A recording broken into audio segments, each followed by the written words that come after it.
Ազատության զրուցակիցն է միլիարդատեր գործարար Սամվել Կարապետյանի առաջնորդած Ուժեղ Հայաստան կուսակցության քաղխորհրդի անդամ Նարեկ Կարապետյանը, բարև ձեզ պարոն Կարապետյան։ Բարև ձեզ Տիկին Ստեփան։ Սա մեր առաջին զրույցն է ձեզ հետ, նաև որպես վարչապետի տեխնացուի կարգավիճակում ես ճիշտ եմ հասկանում, որ գոնե այս փուլում հենց դուք եք լինելու վարչապետի տեխնացուն, որովհետև Սամվել Կարապետյանը չի կարող լինել ոչ պատգամավորի տեխնացու, ոչ վարչապետի տեխնացու, հետևաբար նաև ընդգրկվել ձեր նախընտրական ցուցակում, խնդրեմ։ Ոչ, Ուժեղ Հայաստան կուսակցության վարչապետի տեխնացուն Սամվել Կարապետյանն է, մենք առաջարկել ենք մեր հանրությանը առաջարկ, որ Սահմանադրության անկետը 148 հոդվածի ազգային ժողովի փոփոխության հետևանքով մեր վարչապետի տեխնացուն լինելու է Սամվել Կարապետյանը։ Մինչ այդ լինելու է միջանկյալ համակարգող, ով որ համակարգելու է process-ը։ Դա դուք եք լինելու։ Դա լինելու է падգամավորական ցուցակի առաջի համարը, այո, բայց վարչապետի տեխնացուն Սամվել Կարապետյանն է։ Այդ մասին մենք հայտարարում ենք բաց մինչև ընտրական process-ները, որպեսզի մեր հանրությունը գնահատի, հասկանա եւ իմանա, թե որ ճանապարհով ենք տանելով, որպեսզի այն սխալը, ինչ որ քաղաքացիական պայմանագիր կուսակցությունը անում է, այսինքն մինչև ընտրությունները որոշ մանրամասներ չի հայտնում, հետո ընտրությունից հետո մենք առերեսվում ենք դառը ճշմարտության հետ կամ քաղցր, ավելի հաճախ դառը։ Շատ բարի, պարոն Կարապետյան, ամեն դեպքում թեև հայտարարում եք, որ Սամվել Կարապետյանն է, բայց ձեր նպատակն է, որ վերցնել մեծամասնություն, հետո փոխել Սահմանադրության 148-րդ հոդվածը, ճիշտ է։ Բայց մինչև դրան հասնել, այսինքն եթե իհարկե ձեզ հաջողվում է մեծամասնություն կազմել,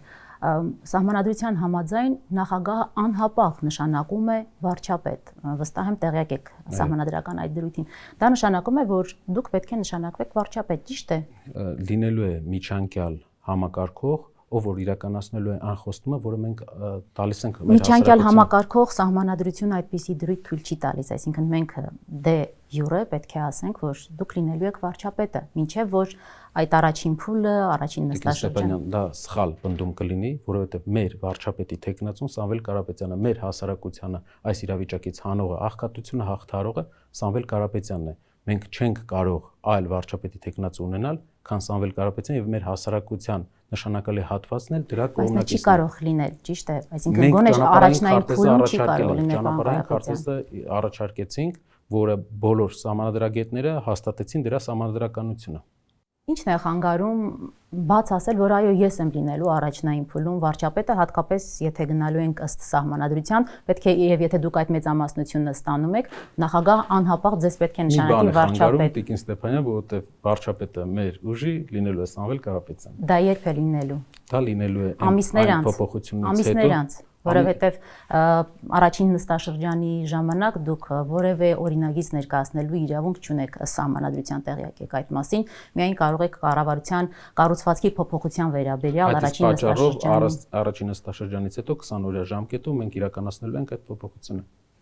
Նայք, քանի որ դուք խոսում եք ասել, որ գոնե առաջնային փուլում հենց դուք եք լինելու։ Մեր համար շատ մեծ պատասխանատվություն է ճշմարտություն ասել մեր հասարակությանը, իսկ ճշմարտությունը։ Դա չի ճշմարտությունը, որ գոնե 1 ամիս կամ 2 ամիս դուք եք լինելու վարչապետը, պարոն Կարապետյան։ Նրանում է, որ Սամվել Կարապետյանն է մեր վարչապետի տեխնացուն, մեր ապագա երկրի հաջորդ վարչապետը Սամվել Կարապետյանն է լինելու։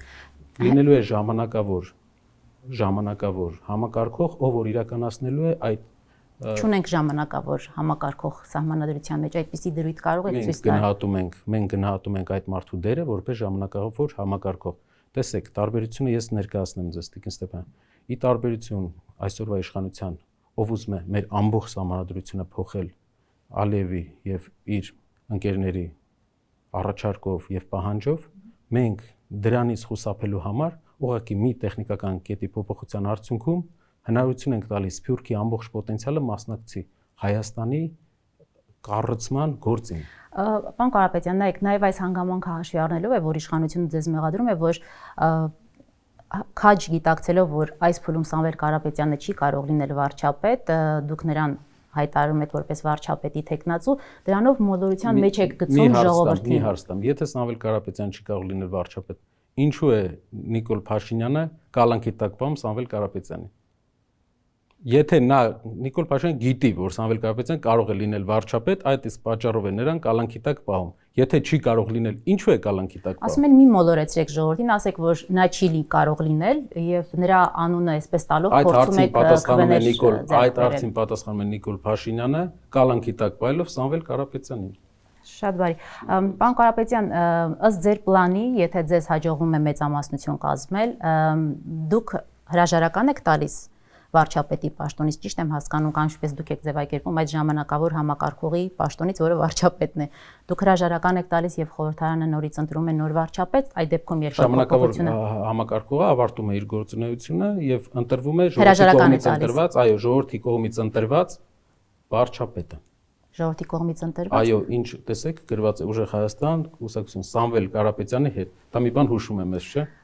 Կարծում եք ժողովուրդը այնքան շատ է ուզում, որ Սամվել Կարապետյանը լինի վարչապետ, որ պատրաստ է ձեզ մեծամասնություն կազմելու հնարավորություն տալ։ Դա արդեն մեր հայրենակիցները պետք է որոշեն։ Մենք առաջարկում ենք ու ամենասկզբից առաջարկել ենք մեր ծրագիրը, մեր ու նաև տնտեսական ծրագրերը, որը Սամվել Կարապետյանը բերում է տնտեսական փոփոխությունների ծրագիր։ Մենք մարդը բերած փոփոխություններին է ժողովուրդը աջակցում կամ չի աջակցում։ Աջակցությունը մենք տեսնում ենք, որ ստանալու ենք, քանի որ երկրում կա շատ մեծ աղքատություն։ Աջակցությունը մենք տեսնում ենք, որ ստանալու ենք, քանի որ երկրում փոքր ձեռնարկությունների ճնշման տակ են, քանի որ գյուղատնտեսությունը այս իշխանության կառավարման ընթացքում ցավոք անկում է ապրել։ Մենք 18 թվականի մակարդակից ավելի ցածր գյուղատնտեսություն ունենք այսօր 10% մինչև։ Մարդիկ, նոր ղեկավարները դրանք հասարակության համար միջոց են, որպեսզի կարողանան լուծեն մեր երկրի առջև ծառացած խնդիրները։ Պարոն Կարապետյան, ինչու այսպիսի սցենար ընտրվեց, որ Սամվել Կարապետյանը վարչապետի տեխնացու է, դուք ժամանակավոր համակարգող եք, սա նրա ցանկությունն էր, հենց Սամվել Կարապետյանի ցանկությունն էր, թե թիմը պարզապես նրան համոզել է։ Տիկին Ստեփանյան, ասեմ, որ գիտեք, որ մենք ու Սամվել Կարապետյանը միշտ հանդես է եկել այն տեսլականով, որ ձեռնարկատերերը պետք է զբաղվեն երկրի տնտեսության զարգացմամբ։ Բայց ժամանակի ընթացքում մենք առերեսվեցինք այնպիսի խնդիրների հետ, որ տասնամյակներ մեր երկրի խնդիրները, իրական խնդիրները չեն լուծվում։ Տասնամյակներ, մենք վերջի 8 տարվա ընթացքում բոլոր տեսակի խնդիրներին առերեսվեցինք ու չունեցանք որևէ որակական լուծում։ Երբ տարածաշրջանի երկրները մեծ քայլերով առաջ են գնում, մեր երկիրը մնում է հետընթացի մեջ, ուղղակի պետական պարտքի հաշվին պահում է իր տնտեսությունը։ Մեր առաջարկը նոր մոդելի պետության ձևավորումն է, ավելի ակտիվ, աշխարհի համար տնտեսապես ավելի բաց եւ ավելի տնտեսական զարգացմանը միտված։ Մեր երկիրը չի ունեցել երբեք տնտեսական առաջնահերթություն ունեցող մեր գնահատմամբ ղեկավարներ, որոնք կհանեն երկիրը աղքատությունից 21-րդ դարում լինել աշխարհի 113-րդ տնտեսությունը, ունենալ ամեն 4-րդ մարդը լինի երկրում աղքատ, ամեն 3-րդ մարդը շոր առնելու խնդիր ունենա, դա ուղղակի ամոթ է մեր ազգի համար, այն ազգի համար, որը աշխարհում համարյա բոլոր ոլորտներում ունի առաջատար ներկայացուցիչ։ Դա իր ցանկությունն էր, որ ես պետք է լինեմ վարչապետի տեխնացու, դա Սամվել Կարապետյանի ցանկությունն էր։ Դրան է գալիս, որ ներկայացնի։ Եթե մենք ունենք խնդիրներ, որի լուծումները մեր կառավարությունները չեն տվել, այդ խնդիրները լուծելու համար Հայաստանում տրամաբանորեն պետք է Հայաստանը կառավարի տնտեսական գործիչ, որը ունի հայկական ամենամեծ կազմակերպությունը կառավարելու փորձ, որը Սամվել Կարապետյանն է։ Դա եւ մեր առաջարկն է եւ մեր հասարակության նշանակալի մասի առաջարկն է, որին Սամվել Կարապետյանը գնաց այդ քայլին։ Մենք հասկանում ենք, որ նա ունի այլ ընտրանքներ, նա կարող էր իր կյանքը ապրել այնպես, որ չմտածեր որևէ այլ բանի մասին, բայց մեր երկիրը ունի առաջնահերթություններ եւ այդ առաջնահերթությունների համար նա գնացել է այս քայլին։ Սամվել Կարապետյանից բացի վարչապետի այլ տեխնացուի հարց քննարկվել է ձեզ մոտ թե ոչ։ Կարծում եմ այն խնդիրները, որ ծառացած են մեր երկրի առջև, կարող է լուծել այս պատմության այս ժամանակահատվածում նա։ Նկատեմ միջև որ կհայտարարեք, այդ ընթացքում քննարկումներ չեն եղել այլ տեխնացուների շուրջ։ Տեսել ենք, համարյա միաձայն մենք հասկացել ենք, որ մենք պետք է հանդես գա ուժի ղեկավարը, որպես երկիրը այս ճգնաժամային իրավիճակից հանող դերակատար։ Որտեւ մինչեւ ձեր հայտարարությունը,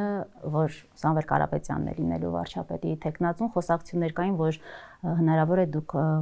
այդ պաշտոնը առաջարկեք նախկին վարչապետ Կարեն Կարապետյանին, որի հետ նաև գիտենք ձեր ընտանիքը բավական մտերիմ հարաբերությունների մեջ է, եղել է նման քննարկում, նման սցենար տարբերակ եղել է, որ Կարեն Կարապետյանին այդ պաշտոնը առաջարկվի։ Տեսեք, այն մարտահրավերները, որին մենք առերեսվում ենք, անվտանգային մարտահրավերը, բանակցային մարտահրավեր, այսինքն որ մեր երկրի ղեկավարությունը պետք է ունենա հայանպաստ գործարքի հասնելու հնարավորություն։ Տնտեսական մարտահրավերներ։ Մենք տեսնում ենք, որ ամեն դեպքում հենց Սամվել Կարապետյանի փորձն է, որ առաջնային է եւ մեր աջակիցների եւ հասարակության նշանակալի մասի դրական վերաբերմունքը ցույց տվեց, որ մենք իրավացի ենք։ Այսինքն չի եղել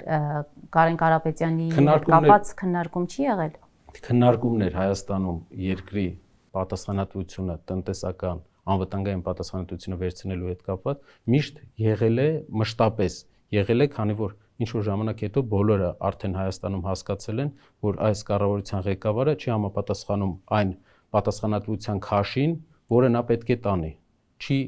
ձգում, այսպես ասած։ Եվ տարբեր սցենարներ դիտարկվել է, բայց նաև Կարեն Կարապետյանի տարբեր սցենարներ դիտարկվել է, բայց սցենարներից հիմնականը ամենաստացված, ամենամեծ հայկական տնտեսական միավորի ղեկավարին տալ այդ հնարավորությունը, որ նա կարողանա երկիրը հանի այս բարդ վիճակից։ Դե Սամվել Կարապետյանն էլ բայց չունի ճիշտ է բանակցային այդպես փորձ, ռազմական ոլորտում այդպիսի փորձ։ Շատ կարևոր բան։ Աշխարհում գալիս է մի ժամանակաշրջան, երբ գործարքի գնալու, բանակցային գործարքների գնալու պոտենցիալը շատ կարևոր է։ Մենք գիտենք, որ շատ երկրներում, նույն Ամերիկայի Միացյալ Նահանգներում երկրի ղեկավարը լավ գործարքի գնացող տնտեսական գործիչ է։ Չի կարող մարդ հաջողության հասնել, եթե նա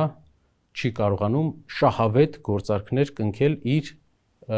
կառույցների համար։ Սամվել Կարապետյանը ամենահաջողված գործարքներ կնքողն է։ Կարեն Կարապետյանի մասով մի հարց էլ ու անցնենք մյուս հարցերին։ Եղել է առաջարկ եւ նա մերժել է։ Չէ, այդպեսի բան չի եղել։ Առաջարկին չեք հասել, ուղղակի քննարկել եք։ Քննարկումներ եղել են Հայաստանում, մենք միշտ բաց ենք եղել այսքան ժամանակ Հայաստանում այս պատասխանատվության բեռը ով կարող է տանել, բայց մենք տեսել ենք, որ պետք է մարդ, ով չունի ֆինանսական որևէ սահմանափակումներ, այսինքն չունի ֆինանսական հետաքրքրություն, ունի կառավարչական մեծ փորձ եւ նա մեծ հայրենասիրության զգացողություն ունի եւ պատրաստ է իր ամբողջ ներուժը դնել Հայաստանի այս ճգնաժամային իրավիճակից դուրս անելու։ Եվ նախկինների հետ կապ չունի Կարեն Կարապետյանին նաև այդ հանգամանքն է ձեզ զերծ պահել, այո, դրա տեխնացիոնից։ Ուղղակի Սամվել Կարապետյանի այն պոտենցիալը, այն փոփոխությունը, որ կարող է բերել Սամվել Կարապետյանը Հայաստանի Հանրապետության յուրաքանչյուր քաղաքացու կյանքում, որ նրա գործարքային ձիրքից կօգտվի, կշահի, կվաստակի Հայաստանի ամեն քաղաքացի։ Շատ լավ։ Պարոն Կարապետյան, ձեր կուսակցության շնորհանդեսին դուք ասացիք, որ ուզում եք փոխել Սահմանադրության 148-րդ հոդվածը եւ մեջբերեմ թույլ տանք միայն մեկ Հայաստանի քաղաքացիություն ունեցող ցանկացած անձի դառնալ Հայաստանի վարչապետ։ Այս ժամանակ Սամվել Կարապետյանը կլինի միայն Հայաստանի Հանրապետության քաղաքացի։ Սա ինչ է նշանակում, Սամվել Կարապետյանը հրաժարվում է Ռուսաստանի, այդ թվում Կիպրոսի քաղաքացիությունից։ Մենք հաստատում ենք, որ Սամվել Կարապետյանը այո ունենալու է միայն Հայաստանի Հանրապետության քաղաքացիություն այդ ժամանակ։ Սկսվել է process-ը քաղաքացիությունից։ Նա գտնում է կալանքի տակ, հայտնի գործիչը վախենալով, որ Սամվել Կարապետյանը կլինի մեր հաջորդ վարչապետը եւ իմանալով այդ մասին, նրանք պահում են կալանքի տակ, այդ պատճառով կան սահմանափակումներ, բայց մենք ասում ենք եւ հայտարարել ենք, որ այդ ժամանակ Սամվել Կարապետյանը կունենա մեկ Հայաստանի Հանրապետության քաղաքացիություն։ Այսինքն, եթե կալանքից ազատ արձակվի, առաջին գործը Սամվել Կարապետյանի հենց դա է լինելու, նախաձեռնել քաղաքացիությունից նաեւ Կիպրոսի եւ Ռուսաստանի քաղաքացի է միաժամանակ, ճիշտ է։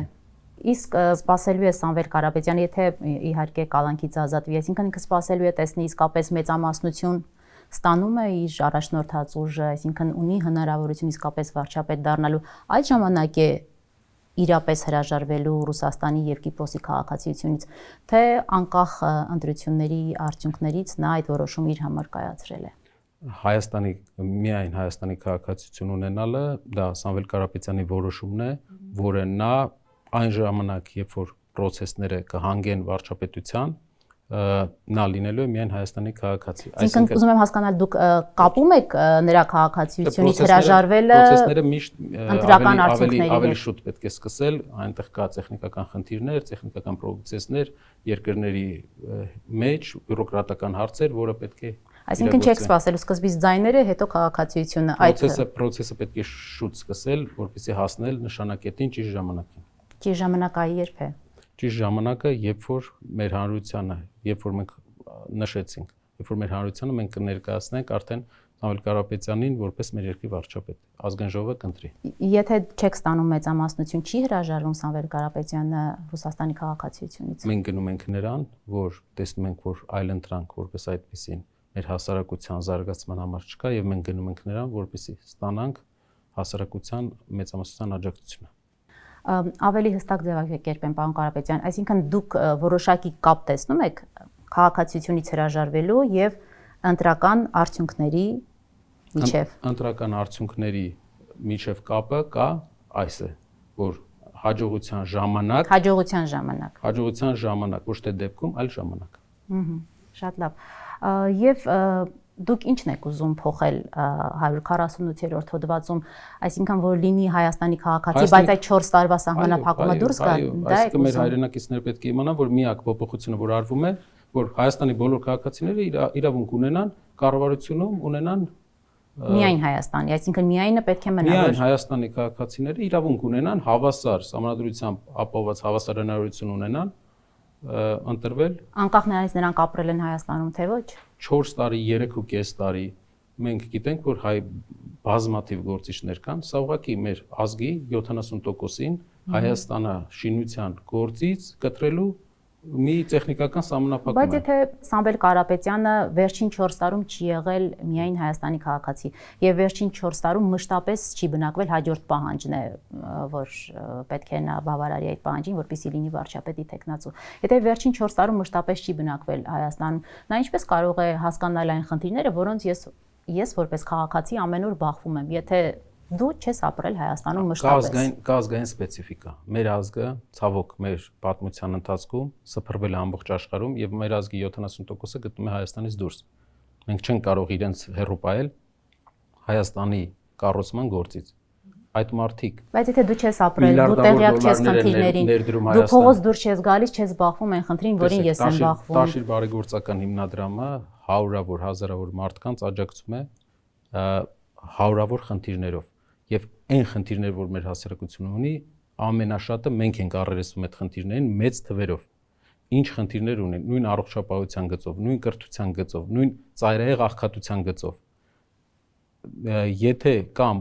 սոցիալական ծրագրեր, որի միջոցով ղեկավարը կարողանում է հասկանալ երկրում տիրող իրավիճակը, բացի դրանից տնտեսական գործիչների համար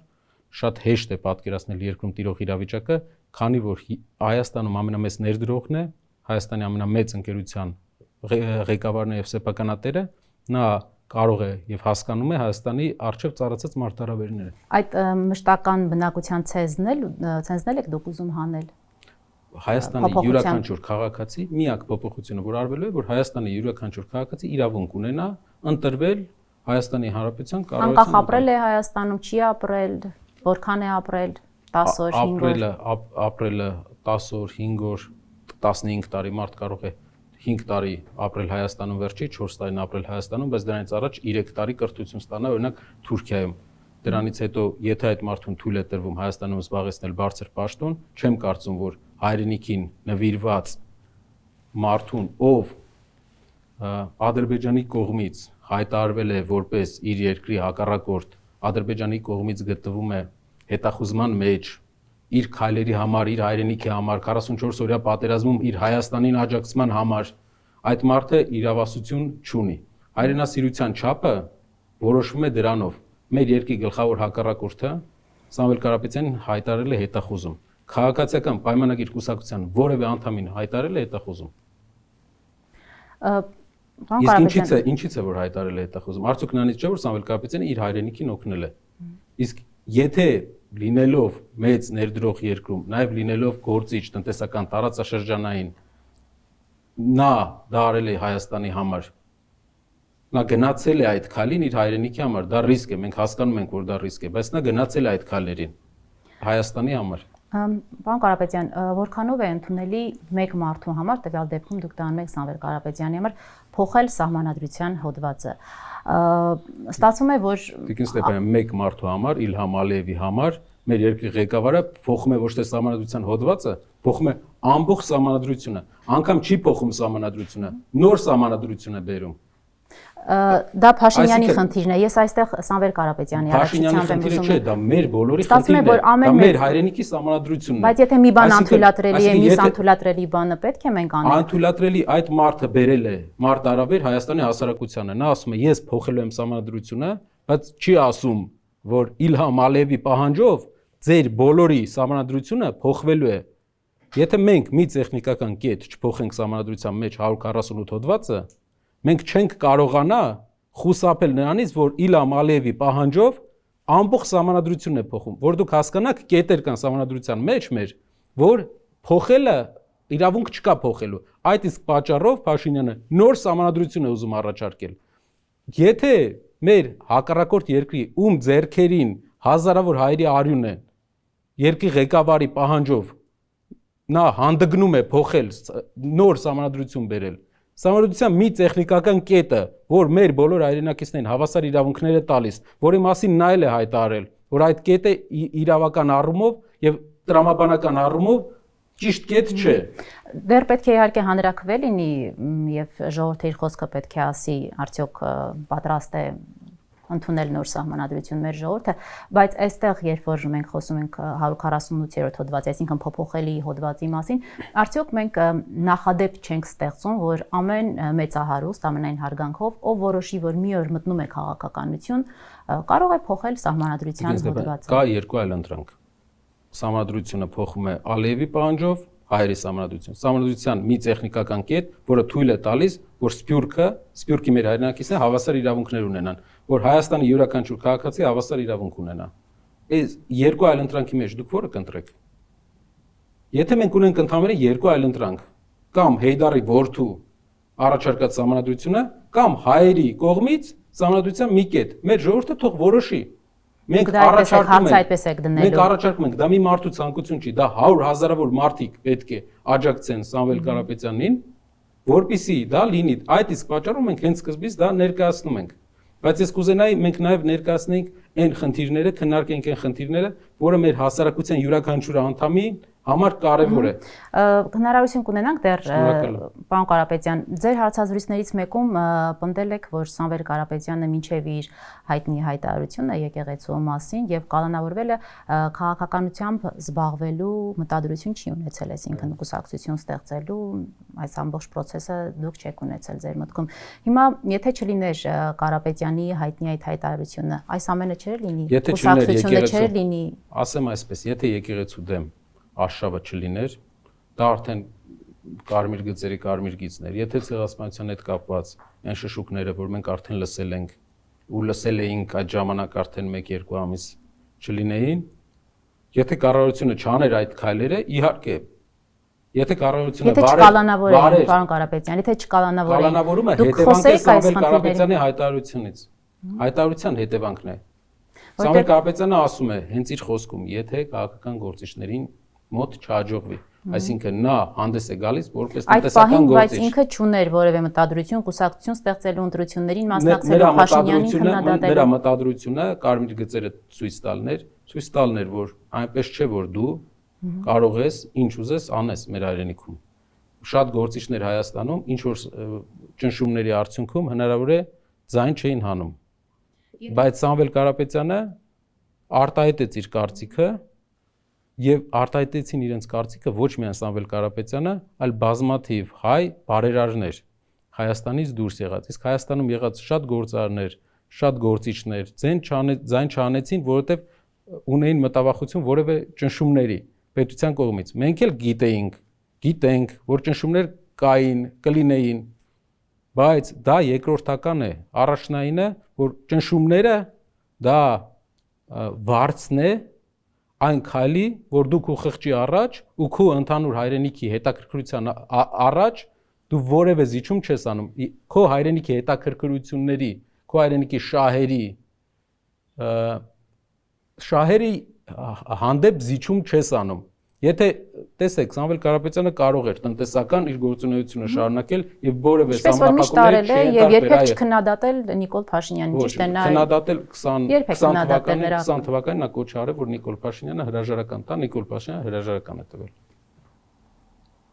Եվ նշանակել է ընտրություններ 20 թվականի նոյեմբերի 10-ից հետո։ Իր կոչով է։ Դե նա եւ շատ գործիչներ կոչ են արել հրաժարական տալ։ Նիկոլ Փաշինյանը հրաժարական է տվել, նշանակել է ընտրություններ։ 21 թվականից հետո մենք տեսել ենք երբևէ, որ Սամվել Կարապետյանը քննադատի Նիկոլ Փաշինյանի արտաքին քաղաքականությունը, չգիտեմ, ներքին քաղաքականությունը։ Շատ քայլեր ոչ հանրային են եղել, շատ քայլեր եղել են։ Հանրային չի եղել։ Հանրային չի եղել, հանրայինը դա ոչ հանրային քայլերի եւ մտահոգությունների չընկալելու հետևանքն է, որ հանրային արդեն մարդիկ ստիպված են լինում արտահայտվել, ցույց տալ, որ կա գիծ, չի կարելի անցնել այդ գծերը։ Հիմա հենց այդ հանգամանքը հաշվի առնելով իշխանությունն ասում է, որ կալանավորվել է քրեական գործ կա, դրա համար էլ մտել է քաղաքականություն, այսինքն եթե չկալանավորվեր, այս ամենը չէր լինի եւ մենք էլ այստեղ չենք լինում։ Ինչու է կալանավորվել այդ դեպքում։ Կալանավորվել է, որովհետեւ դեմ է արտահայտվել իր այս ամբողջատիրական քաղաքականությանը, որ եկեղեցին էլ պետք է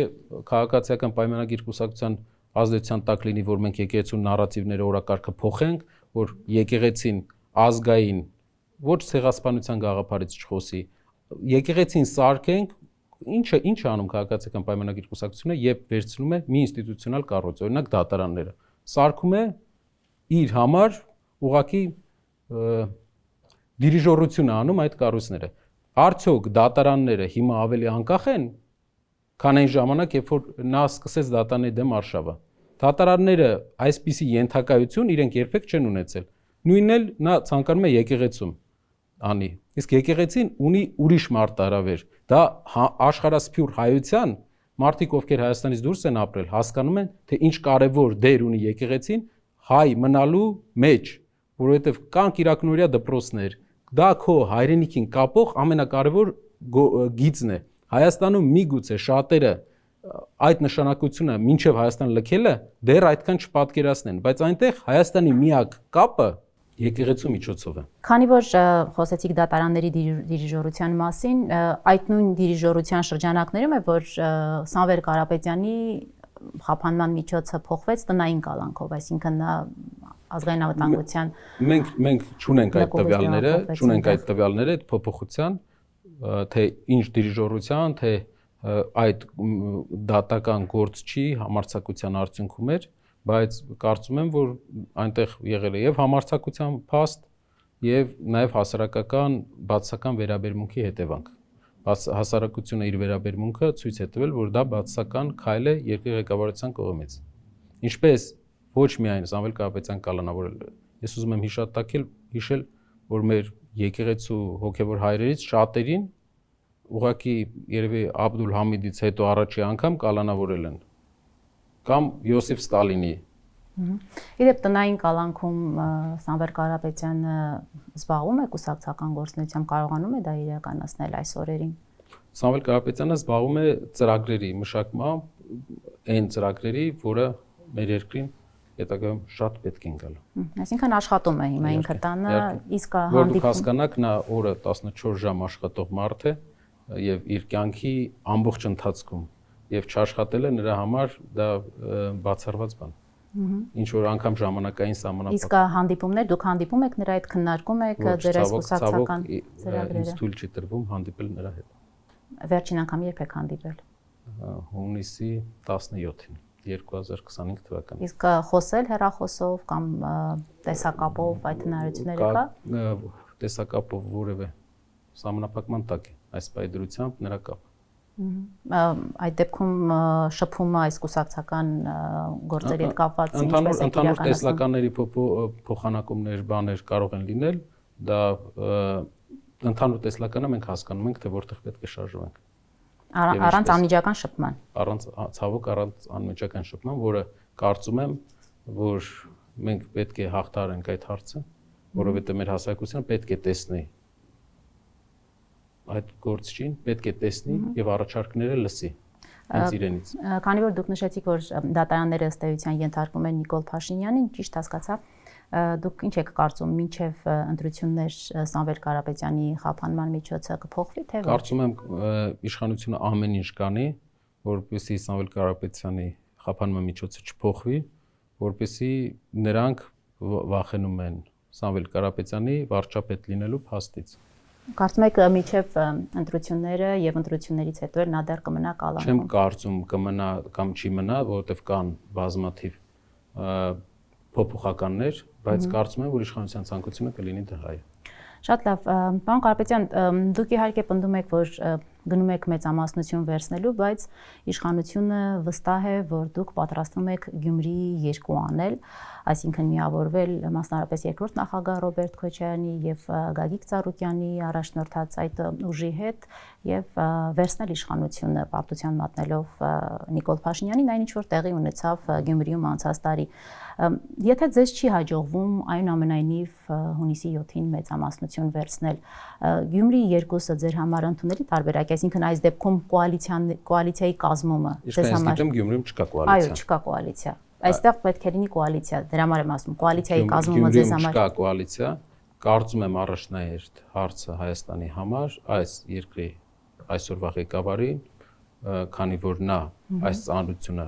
այս պատասխանատվությունը չի կարողանում էֆեկտիվ տանել, փոփոխումն է, բայց մեր քայլերը ամբողջությամբ միտված են նրան, որ ունենանք մեր հասարակության աջակցությունը։ Մեծամասնությունը ստանանք։ Եթե չի ստացվում ամեն դեպքում, այսինքն ասենք ստանում եք 30%, 35%, 51+ չեք կարողանում ստանալ, կգնաք այդ իշխանափոխություն իրականացնելու նպատակը ունենալով ձեր մեջ, կգնաք այդ քայլին, որ միավորվեք մյուս ուժերի հետ, ովքեր անցողիկության շեմը հաղթահարել են։ Շատ ցանկալի է, մենք առաջարկել ենք տնտեսական 5 ծրագրեր, որոնք ես կարող եմ ներկայացնել, որտեղ կա գյուղատնտեսության մեջ մթերման համակարգեր սարքելու, մթերման պետությունը պետք է աջակցի, մթերման կանոններ սարքվի երկրով մեկ, որպեսզի կարողանա գյուղացին վաճառքի խնդիր չունենա, գյուղացու միակ մարտահրավերը լինի ապրանքը որակյալ, մթերքը ստանալը։ Մենք ունենք փոքր բիզնեսին շրջանառության հարկից ազատելու ծրագիր, որը թույլ կտա տարեկան 10,000 մարդու աշխատանք գտնել։ Մենք ունենք դեղերի նվազման ծրագիր։ Այս ծրագրերը իրականացնելու համար պետք է պատասխանատվության կոնցենտրացիա, կենտրոնացվածություն, որպեսզի մենք կարողանանք անենք եւ վերջապես մենք ունենք 300,000 աշխատատեղ ստեղծելու ծրագիր, որը արդյունաբերականացման մեծ ծրագիր է։ Այդտեղ պետք է մեծ կենտրոնացվածություն, որպեսզի մենք կարողանանք 5 տարվա process-ով այդ մեծ բեռը տանել եւ կատարել այդ գործը։ Շատ լավ է, դա ձեր դա մեր հասարակությանը մենք ներկայացնում ենք եւ կտեսնենք, երբ որ տեղի կունենան process-ներ, իրար հետ կարող ենք հանդիպել եւ քննարկել այդ հարցը։ Այսինքն այս պահին մենք առաջարկում ենք մեր հասարակությունը կանի ընտրություն, դրանից հետո կհանդիպենք, դուք էլ կընդունեք մեր։ Նայեք, ինչու եմ այս հարցը տալիս, որտեղ իշխանությունը վստահ է, որ ի վերջո դուք հետո վարչապետ եք դարձնելու Ռոբերտ Քոչարյանին։ Եթե այդ կոալիցիոն կառավարություն կազմելու ժամանակը գա, հնարավոր է, որ իշխանությունը ամբողջ կյանքում երկու երկ գիտի, նա մեր հասարակությանը, նա չի ուզում նոր գործիչներ գան հարթակ եւ ամբողջ կյանքում երկու մարդու անուն է տալիս։ Ես անգամ իշխանական գործիչները մենք մի հատ վարժություն ենք արել, թե քանի անգամ են իրենք տալի երկրորդ ու երրորդ նախագահների անունը։ Երևի ավելի շատ անգամ կան իրենց վարչապետի անունը։ Դա ցույց է տալիս, որ այդ մարդկանց միակ քաղաքականության մեջ մնալու առհավատչան այն է, որ նա համակարգային փոփոխություններին քաղաքական դաշտում նոր առաջնորդություններին դեմ գնան եւ փորձեն բոլոր առաջնորդությունները տանեն 21 թվականի կամ մինչեւ այդ ընտրություններ։ Պատասխան Սամվել Կարապետյանը որպես գործիչ իր մասշտաբով հաստատ եւ այն ծրագիրը, որ մենք առաջարկում ենք, հաստատ նա չունի այդ խնդիրը եւ չի էլ կարող ունենալ, ով որ հասկանում է մասշտաբները, Սամվել Կարապետյանը նա կհասկանա, որ այս ծանրության տակ մտնելով նա մինչև վերջ գնալու է եւ մինչև վերջը դա նշանակում է երկրում աղքատության հաղթահարումը, երկրում անվտանգության ապահովումը, նա գնալու է մինչև վերջ իր դեմքով, իր անունով, իր բոլոր հնարավորությունները թողած Հայաստանում այս process-ը սկսելով 7 ամիս շարունակ ԱԱԾ մեկուսարանում լինելով նա գնալու է մինչև վերջ եւ երկրում բերելու է այդ փոփոխությունները իր դեմքով։ Այսինքն դուք պարոն Կարապետյան, որպեսզի հստակ լինի, դուք բացառում եք, որ եթե գա հասնի այդ փուլը կոալիցիոն կառավարություն կազմելու, դուք վարչապետի տեխնացու ընտրեք Ռոբերտ Քոչարյանին, օրինակ կարող եք բացառել։ Վարչապետի տեխնացուն իհարկե Սամվել Կարապետյանն է։ Այո։ Սամվել Կարապետյանը մեր վարչապետի տեխնացուն։ Բացառում եք, որ նույնիսկ այդ դեպքում, երբ որ կոալիցիոն կառավարության հարց լինի, դուք կքվեարկեք բոլոր Ռոբերտ Քոչարյանի արդյունքներում ընդդիմադիր առաջին ուժը Հայաստանն է, Սամվել Կարապետյանի ուժն է։ Նկատի ունեմ ձեր այդ սկզբունքը, որի մասին դուք հայտարարել եք, որ նախկին որևէ նախագահ չպետք է ղեկավարի Հայաստանը, ձեր այս սկզբունքը անփոփոխելի է։ Դա մեր տեսլականն է, բոլոր հարցումներով ընդդիմադիր առաջի ուժը Սամվել Կարապետյանի ուժն է, եւ մենք վստահ ենք, որ այդ ճանապարհով ենք մենք բերելու փոփոխություններ։ Այս թեմայից կապված մի հարց էլ, նայեք, իշխանությունը պնդում է, որ ճիշտ է դուք ցույց չեք տալիս, բայց իրականում շատ լավ համագործակցում եք Ռոբերտ Քոչարյանի հետ եւ սրա ապացույցներից մեկն էլ նշում է, որ օրինակ Արամ Վարդևանյանը, որ Ռոբերտ Քոչարյանի թիմի առանցքային անդամներից էր, հիմա դարձել է ձեր թիմի առանցքային անդամը։ Ես համակարգում եմ մեր ձևով շարժումը, համակարգում եմ եւ այսօր Ուժեղ Հայաստան կուսակցությունը մեր քաղաքական process-ների համակարգողն եմ։ Կյանքիս ընթացքում ես Ռոբերտ Քոչարյանի հետ չեմ հանդիպել գեթ մեկ անգամ։ Ես ֆիզիկապես չեմ տեսել Ռոբերտ Քոչարյանին մի անգամ։ Առաջին նախագահին տեսել եմ, մեր բոլոր գործիչներին տեսել եմ։ Ռոբերտ Քոչարյանին չեմ տեսել։ Այս 7-8 ալեկոծն ամիսների ընթացքում գեթ մեկ անգամ եւ դրանից առաջ էլ ամբողջ իմ կյանքի ընթացքում դուք որ հասկանաք ոչ մի շփում, ոչ մի քննարկում։ Ես ոչ մի առանց տեսնելու կարելի է հեռախոսով։ Ինչպես էլի նամակով ինչ որ բանով այդպիսի լուրջ հարցերը։ Մեր երկրի այսօրվա կառավարությունը մի հատ երկ ունի։ Այդ երկը, որpիսի ինքը իր անկարողությունը, իր տնտեսական թուլությունը, որ տնտեսական գործիչներ չունեն, աղքատության մակարդակի 8 տարվա ընթացքում աղքատությունը, որ չի կարողացել նվազեցնել, երկրում թանկացումները հիմնավորել չկարողանալը բերում է մի բանի, նա ուղղակի ամեն անգամ աշխատում է համակարգի մեջ չթողել նոր գործիչներ։ Նա կռվում է, ամբողջ կյանքում այդ մարդիկ կռվել են նույն գործիչների հետ։ Պարոն Կարապետյան, վարչապետ Նիկոլ Փաշինյանը անդրադառնալով Սամվել Կարապետյանի վարչապետի տեխնացու առաջադրվելու որոշմանը նշեց, որ սա Հայաստանը ապա լեգիտիմացնելու փորձ է եւ խոստացավ, որ ընտրություններից հետո քաղաքականությամբ զբաղվող նախկին նախագահները, նաեւ օլիգարխները, այդ թվում Սամվել Կարապետյանը դուրս են շպրտվելու քաղաքականությունից։ Նախ Սամվել Կարապետյանը օլիգարխ է, իշխանությունը, ինչպես գիտեք, նրան բնորոշում է ռուսաստանցի օլիգարխ։ Ասեմ, Թուրքիայի եւ Ադրբեջանի ամեն պահանջանող իշխանությունը, ամեն պահանջանող Հայաստանում նրանց պահանջով հայ առաքելական եկեղեցու դեմ ճնշումներ գործադրող իշխանությունը, նրանց պահանջով սահմանադրություն փոփոխող, ոչ թե փոփոխող, այլ նոր սահմանադրություն գրող իշխանությունը խոսում է լեգիտիմությունից։ Հազարավոր են դեպքերը քաղաքական ճնշումների հետապնդումների մեր երկրում։ Հազարավոր են դեպքերը։ Նրանք հատել են լեգիտիմության սահմանը, երբ որ սկսել են քաղաքական իրենց վարկանիշի անկման հասարակության մեջ նրանցից հիասթափության զուգահեռ սկսել են ճնշումներ կիրառել մեր հասարակության բոլոր խավերի նկատմամբ։ Եվ մեր հասարակությունը նրանց պատասխանելու է։ Պատասխանը լինելու է իրենց պես հարյուրավոր գործիչներ են եղել, ովքեր իշխանության գալով, այդ համզգալով սկսել են իրենց կարծել, թե իրենք կարող են ճնշել ժողովուրդների, ոչ միայն մեր ժողովրդի, տարբեր աշխարհի տարբեր ժողովուրդների, բայց բոլորին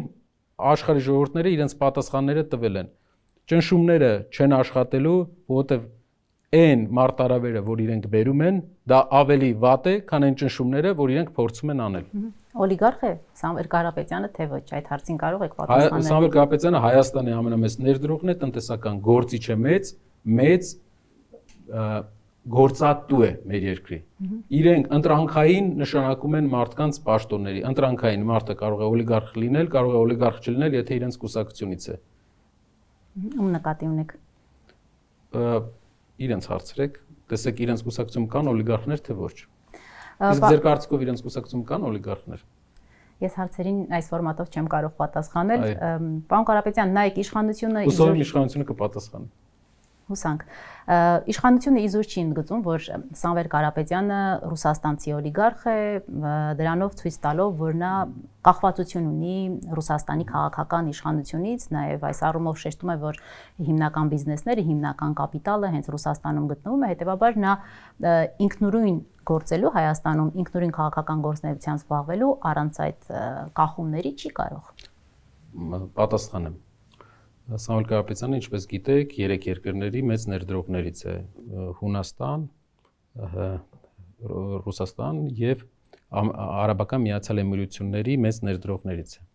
Բացի դրանից, մենք պետք է վստահ լինենք, որ այն կապերը, որ մեր գործիչները ունեն, դա ի բարօրություն Հայաստանի է եւ այդ կապերի եւ այդ կապերով եկած միջոցների, ֆինանսավորման, ներդրումների արդյունքում թե միության էմիրություններից թե Հունաստանի Հանրապետությունից, թե այլ երկրներից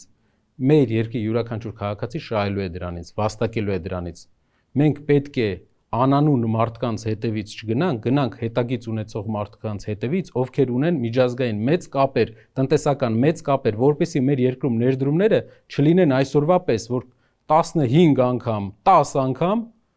քիչ են Վրաստանի հետ համեմատ մեր երկրում ներդրումները։ Դա նրա արդյունքն է, որ մեր երկրի ղեկավարը որևէ լուրջ ներդրողի հետ 8 տարվա ընթացքում չի կարողացել հետաքրքիր գործարք կնքի, չի կարողացել բերի մեր երկիր եւ անգամ ով անկախ իրենից եկել է մեր երկիր, շատ շուտ քրեական հոդվածները շալակած հեռացել է մեր երկրից, որտեղ երկրում համակարգը կառուցված է տնտեսական ոչ թե ակտիվության, այլ ակտիվությունը զսպելու ուղղությամբ։ Այսինքն մեր երկրում այս իշխանությունը չի բերել գետ 1 մեծ ներդրող։ Շատ լավ, հիմա կա այդ կախվածությունը Ռուսաստանի քաղաքական իշխանությունից։ Սամվել Կարապետյանը ի վերջո եթե նրա հիմնական կապիտալը գտնվում է Ռուսաստանում, կարող է ունենալ Հայաստանի ամենամեծ ընկերություններից մեկը Հայաստանի էլեկտրական ցանցերն էին։ Սամվել Կարապետյանին դա կանգնեցրեց իր կարծիքը արտահայտելու։ Նկատմեք Հայաստանում։ Այո, կանգնեցրեց 7 ամիս կալանքի տակ լինելը կանգնեցրեց իրեն։ Եթե խնդրի առաջնահերթությունը մեր երկրի շահերն են, մեր երկրի շահերը, հայրենիքի շահերը առաջնահերթ են։ Եվ երկրորդ կարևոր բանը, որ կուզեի ձեզ ասել։ Դա դե մի փոքր հատվածը չի հեծը հաշվի առնելով ինչ ունեք դուք Ռուսաստանում ձեր կապիտալը։ Ինչ ունենք նաև աշխարհի մյուս երկրներում։ Այսինքն մի երկրի վրա չէ հիմնված ընկերությունների խմբի կապիտալ ամբողջությամբ։ Եվ երկրորդ բանը, աշխարհի այլ տարբեր տարածաշրջաններում էլ ունենք։ Մենք պետք է դուրս գանք հակասությունների տրամաբանությունից եւ համագործակցության տրամաբանության մեջ պետք է մտնենք տարածաշրջանային երկրների հետ։ Մենք պետք է վտանգ չտեսնենք մեր հարևանների, այն հարևանների մեջ, ովքեր իրապես կարող են լինել տնտեսապես հետաքրքիր։ Մենք պետք է վտանգ տեսնենք այն հարևանների մեջ, ովքեր հարյուրամյակներով ապացուցել են, որ նրանք վտանգ են հայ էթնոսի համար։ Եվ չունենանք հանցավոր ինքնավստահություն Թուրքիայի հետ սահման բացել, երբ որ չես լուծել գյուղատնտեսությանը հարցը, իհարկե սահմանը շատ լավ բան է, Թուրքիայի հետ սահման բացելը մենք տեսնում ենք տնտեսապես հետաքրքիր, բայց մենք պետք է կարողանանք երկրում լուծենք մի քանի հարց, որպեսզի մեր գյուղատնտեսությունը գյուղացին կարողանա բերքը վաճառի էժան թուրքականի համեմատ։ Ադրբեջանի հետ գնալ զիջումների Ադրբեջանի դեմ, բոլոր տեսակի զիջումների գնալ, իմանալով, որ այդ ազգը, այսինքն պետությունը կներեք, որ տարածաշրջանում որ կարողացել է հաստատել է իր ազդեցությունը, այնտեղ չկա հայ։ Այսօր Թուրքիայի տարածքում կան շրջաններ, որտեղ կա հայ։ Որտեղ է հայ բացի Կոստանդնուպոլսից, Ստամբուլից։ Իսկ ինչն է պատճառը, որ չկա։ Ինչն է պատճառը, որ Ադրբեջանի տարածքում չկա։ Մենք ունենք բախման կիզակետում ենք։ Մենք իրական թշնամիներին փորձում ենք մեր աչքերը փակել, ասել, որ նրանք թշնամի չեն, որովհետև մենք ուզում ենք հավատալ, որ նրանք թշնամի չեն։ Թուրքիայի հետ հարաբերությունների մեջ, սակայն, մենք տեսնում ենք մի քիչ ուրիշ մոտեցում։ Մենք տեսնում ենք, որ երկարաժամկետ Թուրքիայի հետ հարաբերությունների կարգավորումը հնարավոր է։ Թուրքիան այս պահին է ուղղակի միտված Ադրբեջանի հետ ավելի խոր համագործակցության, բայց երկարաժամկետ, որպես այդպեսին Հայաստանը չունի որևէ տարածքային նկրտում, չունի որևէ հակասություն Թուրքիայի հետ, շահերի որևէ հակասություն չկա։ Ցեղասպանության ճանաչումը։ Ցեղասպանության ճանաչումը դա թուրքական պետության, ես կարծում եմ երկարաժամկետ անխուսափելի է, որ թուրքական պետությունը ընդունի այդ փաստը։ Իհարկե այս քաղաքական համակարգով դժվար, այս քաղաքական լիդերը դժվար, բայց ժամանակի ընթացքում դա անխուսափելի է, որ Թուրքիան առերեսվի իր պատմության հետ, դա լարումից կհանի ամբողջ տարածաշրջանը, դա արդարության զգացողություն կբերի մեր երկրին, որը կբերի իրական հարևանության գաղափարին։ Եթե շատ կարևոր հարց ասեցիք, եթե ցեղասպանությունը իրենք ընդունում են, մենք որևէ նկրտում չունենք ցեղասպանությունից ընդունելուց հետո, դա ուղղակի առհավատ չէ, որ մեր հետ մենք վտանգ փոխհատուցման հարց է առաջ գալիս այդ որևէ վտանգ իրենք չեն ներկայացնելու հայ էթնոսի համար, հայ ժողովրդի համար։ Դա մեր անվտանգային երաշխիքներն են այս տարածաշրջանում լինելու։ Ինչի վրա մենք աշխատելու ենք։ Վերադառնալով իմ հարցին, պարոն Կարապետյան, այսինքն եթե դուք այստեղ իշխանություն վերցնելու նպատակ ունեք, արդյոք անկախ գործելու հնարավորություն կունենաք, ունենալով մեծ կապիտալ Ռուսաստանում, այսինքն չունենալ այդ կախվածությունը Ռուսաստանի քաղաքական իշխանությունից։ Պատասխանեմ այդ հարցին, հստակ պատասխանեմ այդ հարցին։ Այն հնարավորությունը, որ մենք ունենք աշխարհով մեկ, ծառայելու է Հայաստանի շահի համար։ Այն կապերը, որ մենք ունենք, այդ կապերը ոչ թե ինչպես շատ դեպքերում օգտագործում է Հայաստանի մեջքի հետևում ինչ-որ բան պայմանավորել, այլ օգտագործվելու է Հայաստանի ամեն քաղաքացու վաստակը ավելացնելու համար։ Դուք կարող եք վստահ լինել դրա մեջ։ Քանի որ իշխանությունը կրկնում է, որ օլիգարխները դուրս են շպրտվելու քաղաքականությունից եւ թույլ չեն տալու Գյումրիի 2-ի սցենարի կրկնությունը, ասում են, չէ, որ ծոզրակներդ կտեսնեք, սակայն Գյումրիի 2 չեք տեսնի, դուք հնարավոր համարում եք, որ որոշակի խոչընդոտներ ստեղծվեն ձեր ուժի համար առաջիկայում եւ ինչպիսի սցենարներ օրինակ ձեր աչքի առաջ ունեք։ Ժողովրդավարական համակարգի հետընթացը դա իշխանության քաղաքական ընտրությունն է լինելու, եթե նրանք ընտրեն ժողովրդավարական համակարգի հետընթաց, հայ ժողովուրդը կպատասխանի նրանց եւ սահմանադրական բոլոր իրավական հնարավորություններով, որը մեր սահմանադրությունով թույլ տրված հնարավորություն է։ Թույլ տվեք մեր ժողովրդին, ինչու եք մտահոգվում։ Եթե դուք սիրում եք մեր ժողովրդին մեր պես, ինչու եք մտահոգվում, թույլ տվեք մեր ժողովրդին անել ընտրություն։ Սպասում եք որոշակի խոչընդոտների։ Դա ընտրություն է ժողովրդավարության եւ ոչ ժողովրդավարության միջև։ Եթե մարդիկ կգնան վերջնականապես դելեգիտիմացնելու ճանապարհով իրենց իշխանությունը, վերջնականապես դա կունենա երկարաժամկետ հետևանք եւ ցավոք նաեւ բացական հետևանք մեր երկրի քաղաքական ժառանգականության առումով։ Շատ կարևոր է ապահովել երկրում քաղաքական փոփոխությունների արդյունքում բնական փոփոխություններ։ Դա է ինստիտուցիոնալ նորմալ երկիր ունենալու գաղտնիքը։ Կարծում եք ժողովրդավարական ընտրություններ են մեզ սպասվում 3 ամսից։ Մենք ամեն ինչ կանենք, որ այդպես լինի, մեզանից կախված։ Պարոն Կարապետյան, Սամվել Կարապետյանը իր վերջին ուղերձում հայտարարեց, որ հաշված օրեր են մնացել Փաշինյանի իշխանությանը եւ ընտրություններից հետո Հայաստանը նոր սկիզբ կունենա։ Ինչն է ձեզ ստիպում վստահ լինել, որ հաղթելու եք բացի ցանկությունից, որոշակի ինչ-որ հարցումներ ունեք այս պահի դրությամբ, որը ձեզ այդպիսի համոզմունք է տալիս։ Ի վերջո նույն վստահությունը նաև իշխանությունն ունի, նա նշում են, որ սահմանադրական մեծամասնություն են վերցնելու, ավելին ինչպես Փաշինյանը նշեց, ջախջախիչ փոքրամասնություն եք դուք դառնալու։ Շատ լավ։ Ինչ է խոսք տվել, որ արել է այս իշխանությունը։ Մեր ժողովրդին քվե է պահանջել, հույս է վաճառել, մեր ժողովուրդը այդ հույսը ստացել է եւ մենք նայում ենք, թե ինչ խոստումներ է տվել թոշակների հետ կապված։ Նա խոսքեր տվել մինչեւ իմ հիշելով 60000 բարձրացնել միջին թոշակը 61, այսօր միջին թոշակը 49000 դրամ է։ Խոսքեր տվել վերադարձնել, գիտեք, Հադրութի շրջանը 21 թվականին։ Խոսքեր տվել աղքատությունը կրճատել 2 անգամ։ Աղքատությունը չի կարողացել կրճատել 3%-ով։ Խոսքեր տվել, գրել էր, այսինքն այնպես չէ, որ խոսքեր ասել, հետո կասես չեմ հիշում, գրել է։ Մենք մեր ծրագրով 5 քայլերի ծրագրով հատուկ 5 քայլերը բոլորին այդ ծրագիրը մենք փոխանցում ենք, ունենք քարտեր, որ մարդիկ հնարավորություն ունենան վաղը խոսք տվածը պահանջեն։ Ինչը պետք է ստիպի մեր հայրենակիցներին գնալ եւ ընտրել այն ուժին, որը վերջնականապես կործանեց Արցախը, որ աղքատությունը 8 տարվա ընթացքում հարևան երկիրը 2 անգամ նվազեցրել է 100,000-ավոր մարդկանց աղքատությունից հանել է, Հայաստանում մենք մարզ ունենք, գիտեք, Շիրակի մարզը ամեն երկրորդը ապրում է ամսական 50-60 հազար դրամից քիչ գումարով, ամեն երկրորդ համարյա։ Այսինքն ինչը պետք է ստիպի 8 տարի կառավարած ասում են մենք խաղաղություն ենք բերել, ի վերջո իսկապես սահմաններին եւ սահմանամերձ գյուղերում գրակոչներ չեն լսվում։ Ճիշտ է, Հայաստանում ոչ մի ղեկավար ուժ այդքան չի խոսել խաղաղությունից, ինչքան քաղաքացիական պայմանագիր կուսակցությունը, եւ այդքան պատերազմ չի բերել, ինչքան քաղաքացիական պայմանագիր կուսակցությունը։ Իրենցից շատ խաղաղությունից խոսածած չկա, բայց իրենցից շատ պատերազմ բերած մեր ժողովրդին չկա։ Ասում են այո, կորուստներ եղել է, բայց հիմա հասել ենք այդ խաղաղությանը։ Կորուստներ եղել է, կորուստներ չէ, դա մարդիկ են, մարդկային խեղված ճակատագրեր են հազարավոր, որից հետո չվերցնելով քաղաքական պատասխանատվություն, հանձնելով հազարամյա մեր բնորանը, չի վերցրել քաղաքական պատասխանատվություն, խոստումներից ոչ մեկը չի կատարել,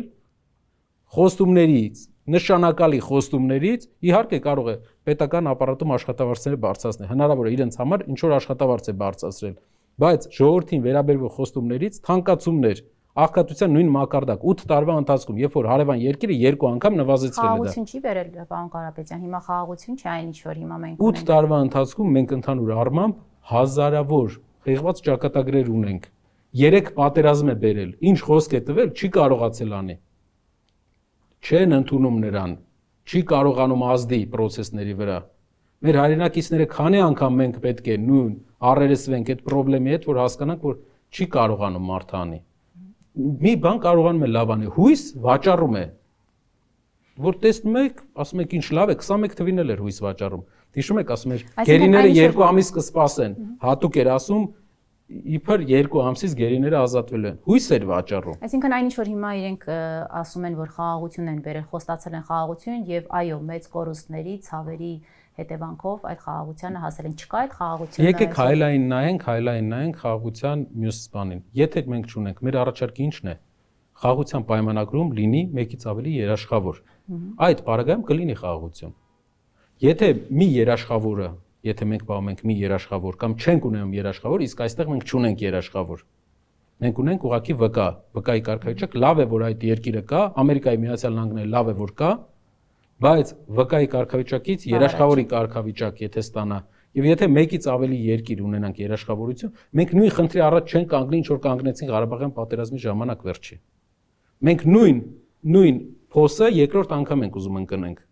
Մեր առաջարկը երկրորդ չէ, մեկից ավելի երաշխավոր ունենալն է, որտեղ տարածաշրջանային նշանակալի ուժերի մեծամասնությանը հետաքրքիր է Հայաստանի տարածքային ամբողջականությունը։ Խաղաղություն կլինի այդ ժամանակ։ Խաղաղությունը թղթի կտոր չէ, որտեղ մի հատ վկա եւ 2 կողմ է։ Ինչու ենք մենք այսպես ասում։ Միայն թղթի կտոր չէ, հիմա չեն կրակում ասում են։ Ճիշտ եք ասում, չեն կրակում։ Առևտուրը է սկսվել արդեն։ Մի շաբաթ առաջ Ադրբեջանի ղեկավարը France TV-ով France 24-ով իմ հիշելով հայտարարեց, որ 100,000-ավոր ադրբեջանցիներ պետք է վերադառնան իրենց հայրենիք։ Դա խաղաղություն չէ, դա պատերազմ, դա հակադրությունը ներհայաստանյան կյանք տեղափոխելու փորձ է։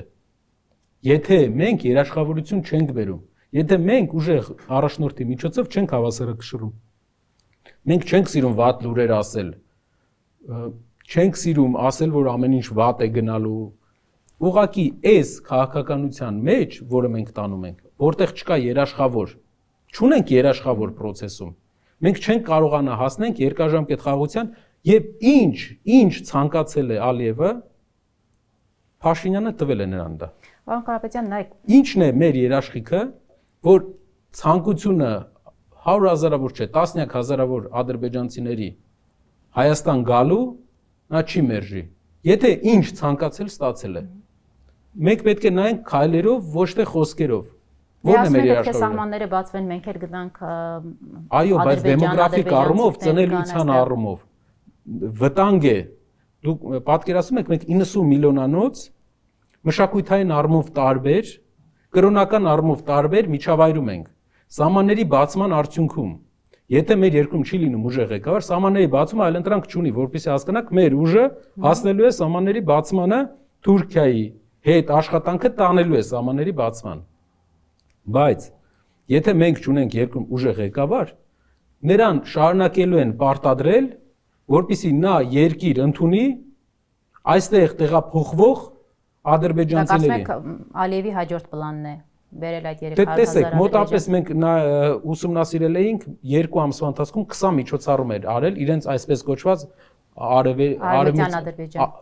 այդ համայնքը 20 միջոցառումներ արել, պետական ֆինանսավորումներ ստացել։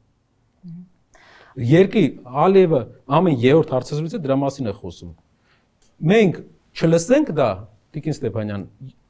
որպես գործիչ քաղաքական, արդյոք ճիշտ է չլսել այն, ինչ քո հարևան երկրի ղեկավարը արտահայտում է ամեն երրորդ իր հարցազրույցում, չի պահում դա, մեր երեսին դա ասում է։ Մենք ունենք շրջաններ, որտեղ ժամանակավոր հյուրեր ունեցել ենք,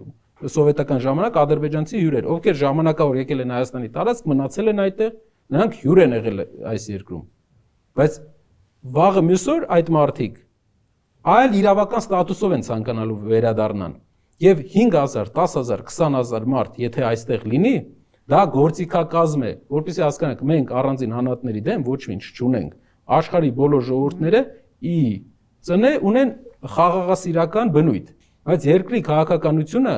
մեր երկրի վրա ներազդելն է տեղի նոր ազգային փոքրամասնություն ավելի իրենց կողմից հովանավոր ստեղծելով Պրոբլեմները արտաքին վտանգից տեղափոխում են ներքին վտանգ։ Մեր երկիրը ամենաանվտանգ երկրներից մեկն է մինչև վերջերս եղել։ Մեր երկրի ներ հասարակական կյանքը ամենաանվտանգներից է, խաղաղասեր ազգ է, հանցագործությունների ձգտում չունեցող։ Բայց մենք տեղափոխում ենք տան մեջ խնդիրը տան դրսի։ Եվ կարծում եք Փաշինյան չի մերժելու այդ պահանջը Ալիևի։ Կարող է 2 անգամ մերժի, 3 անգամ մերժի, բայց վերջում բոլոր պահանջները ցավոք իրականացրել է։ Այս ընտրություններում, որքան հասկանում ենք, խաղաղության թեման շատ ակտուալ է լինելու եւ իշխանությունը տեղյակ է։ Հիմա մի պարզ բանաձև է առաջարկում, որ եթե ուզում եք, որ խաղաղություն լինի եւ ամրապնդվի այն խաղաղությունը, որ իրենք ձեռք են բերել, պետք է ձայն տան ԿՊ-ին։ Եվ հակառակը, եթե ընտրություններում հաղթում են օլիգարխները, երկրորդ նախագահը եւ այլն, խաղաղություն չի լինելու եւ վատագույն դեպքում լինելու է պատերազմ, որովհետեւ հիմնավորումն էլ այն է, որ դուք ցանկություն ունեք գալ եւ վերաբանակցել խաղաղության պայմանագրի այդ տեքստը, ինչի մասին դուք նաեւ քիչ առաջ ասացիք, որ ուզում եք որ երաշխավոր ավելացնել, ճիշտ է այնտեղ։ Երաշխավորը վերաբանակցել չէ։ Ինչու ենք մենք ասում երաշխավոր։ Այսինքն չեք վերաբանակցելու։ Մենք Փաշինյանի պես ամեն ինչ զրոական կետից չենք սկսում։ Վերաբանակցումը երաշխավորների հետ է լինելու, որպեսի տեքստը, որպես այդպեսին փոփոխության չի Բայց ենթարկվի։ եթե Ադրբեջանը ասում է, ես չեմ ուզում երաշխավոր, չի ստացվում, որ վերջացավ։ Չի ստացվում, որովհետև Հայաստանի տարածքային ամբողջական երաշխավորությունը դա Հայաստանի խնդիրն է, Հայաստանի անվտանգային խնդիրն է, եւ Հայաստանն է պատասխանատու իր տարածքային ամբողջականության, դա մեր իրավասությունների մեջ է։ Նկատում եմ, եթե մյուս հարցը, ես չգիտեմ մյուս ուժերը ինչպես, մենք տեսնում ենք, որ խաղաղությունը ուժեղ ղեկավար լինելով, ինչպես է հայերեն հնչում խաղաղությունը, թույլ տալ, երբ որ մեկին թույլ ես տալի, քո վրա հարձակվել, կոչվում է թույլ տալ, թույլ բառից է կազմված։ Թուլության նշան է պատերազմը։ Թուլության նշան է 3 պատերազմը, որ մեզ բերել է։ Նրանք բերել են պատերազմ, ասեմ հրաշալի PR մարդիկ են, բերում են պատերազմ, այո, ԿՊ-ն հրաշալի PR մասնագետներ են, 3 պատերազմ է բերում, հետո ասում է, որ այդ պատերազմները մենք կդադարեցնենք, որը բերել են իրենք, ու ասում են աջակցեք մեզ, որ դադարեցնենք մեր բերած, չեմ ասում, հարձակվող ագրեսորը Ադրբեջանն է, թույլ է տվել սխալներ, որոնք բերել են 3 պատերազմ։ Հետո ասում է աջակցեք մեզ, որպեսզի 4-րդը չլինի։ Դա գերի վերցնելու դասական օրինակ է, Ստոկհոլմյան սինդրոմ։ Բայց ինչպես եք ստիպելու Ալիևին, որը չի ուզում երաշխավոր, ասում է, ես միայն ուզում եմ, որ Իսկ եթե նա խաղաղության է ձգտում, ինչու չի ուզում երաշխավոր։ Ուզում է երկուստեք հարցերը լուծվի եւ որևէ երրորդ կողմը, եթե նա նկրտում չունի, ինչու չի ուզենա, ապացույցը, որ նա խաղաղության է գնում, դա երաշխավորների Երաշխավորները կապահովեն մեզ համար անվտանգություն, իրենց համար մեր պարտավորությունների կատարում։ Կարծում եմ երկուստեք հետաքրքիր։ Երաշխավորների փորձ էլի ունեցել ենք, որ ունեինք երաշխավոր ռազմավարական դաշնակից եւ ինչպես նշեցի խոսքի սկզբում, ինչպես նշեցի, նույն փոստը մենք երկու անգամ պետքա չընկնենք, որովհետեւ մի երաշխավորը, օրինակ Աֆղանստանում մենք տեսել ենք, որ Աֆղանստանում հիշում եք ինքնաթիռներով որ գնում էին։ Այս վերջերս Սիրիայի քրդական համայնքը մնաց անպաշտպան, քանի որ ուներ մեկ երաշխավոր։ Աշխարհի բնույթն է այդպեսին։ Պետական շահերը երբեմն զոհ են տալիս։ Ով կարող է լինել մեր երաշխավորը։ Ռուսաստանի երաշխավորությունը մենք տեսանք Ջերմուկի սահմաններում, Սյունիքի սահմաններում։ Մեկից ավելի երաշխավորի դեպքում, 2, 3, մեկից ավելի երաշխավորի դեպքում մենք այդ երաշխավորներից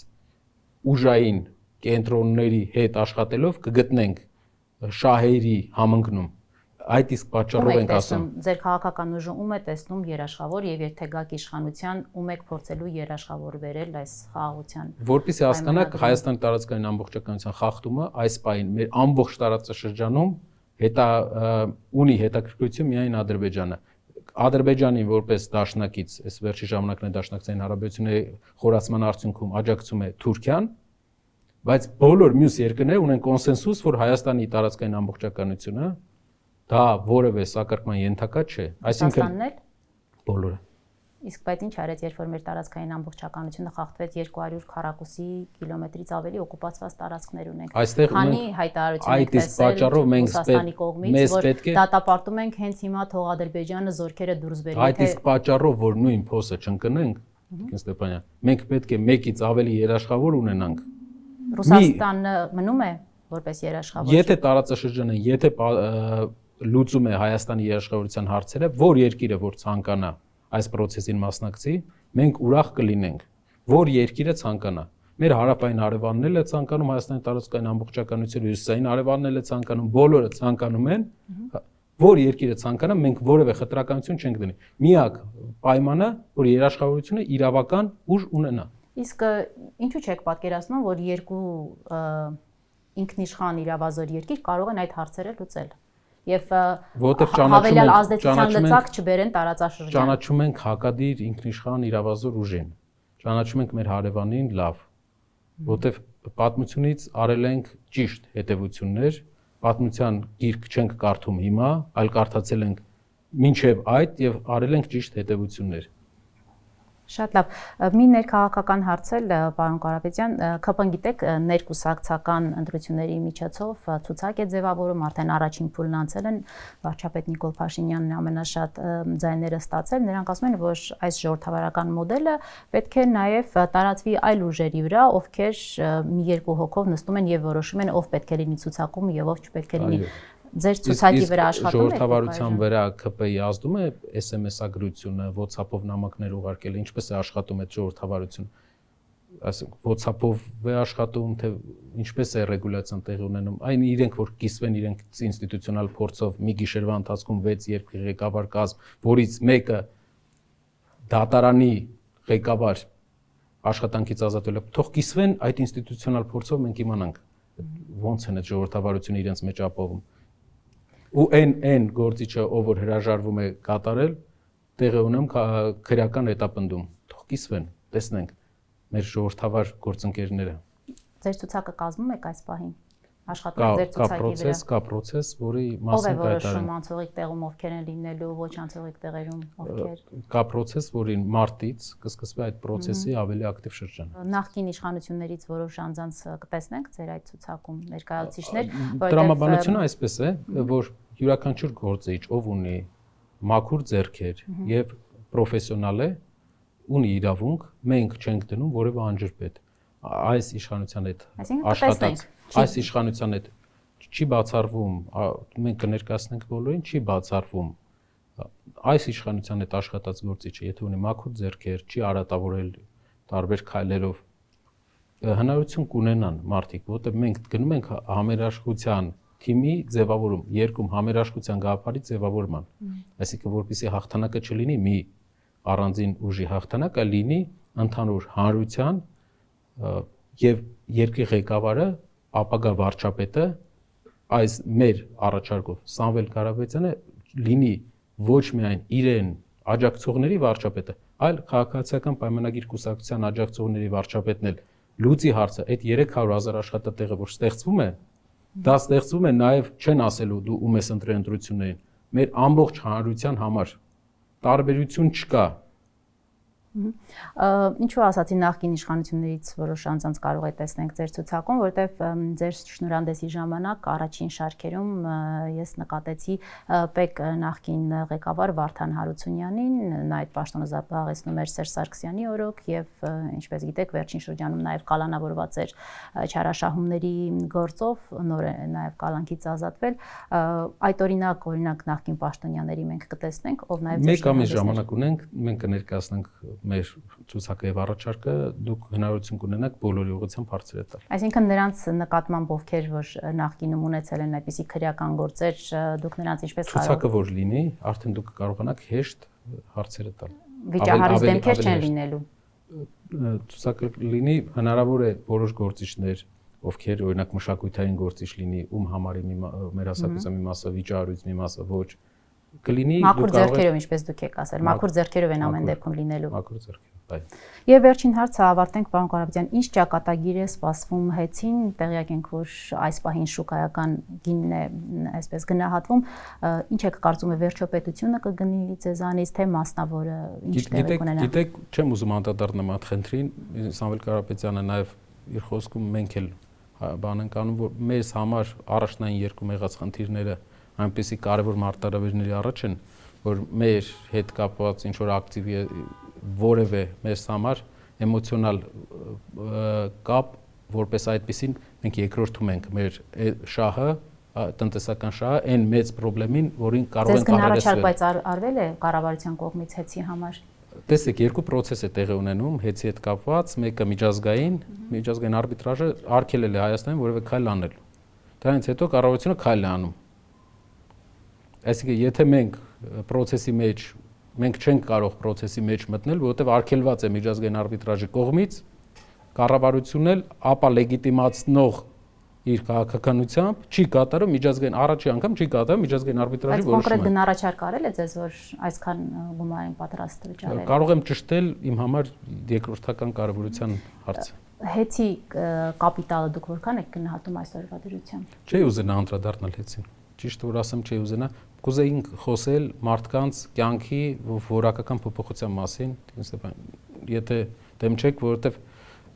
այն մարտահրավերները, որ մենք ունենք, պետք է պատմենք, թե ոնց ենք լուծում, որ մարդիկ հասկանան, դա հնարավոր է թե չէ։ Օրինակ հեծը կկորցնեք թե ինչ եւ ինչ ճանապարհով, դա ձեզ այդքան էլ չի հուզում այս պահին։ Մարտահրավերների հետ համեմատած ճիշտ որ ասեմ, չէ։ Եղավ, շնորհակալություն, պարոն Կարապետյան։ Ես հիշեցնեմ, որ Ազատության զրուցակիցն էր Ուժեղ Հայաստան կուսակցության քաղաքական խորհրդի անդամ Նարեկ Կարապետյանը։